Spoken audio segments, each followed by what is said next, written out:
Now, how can you time your camera on the iPhone? Let's talk about it. If you're new on this channel, make sure you subscribe so you don't miss tutorials and videos like this one. Well, instead of the iOS 26, the camera looks a little bit different, but it still has all of the functions and features like the timer, right?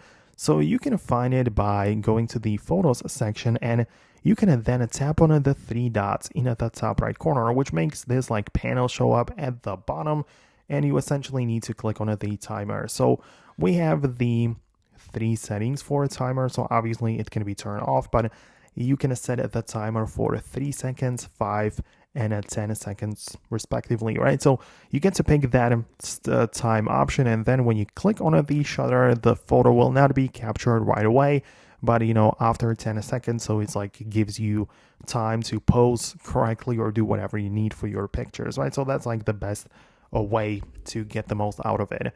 Keep in mind, however, that if you have the Apple Watch, you also have the ability to use the remote camera shutter. So you can set up your iPhone and then click the shutter button from the Apple Watch and, capture the photo that way. But, as you can see, it also works well with just the iPhone. So thanks a lot for watching. Let me know what you think about that in the comments, but most definitely subscribe so you don't miss tutorials and videos like this one. So thanks a lot, and I'll see you later.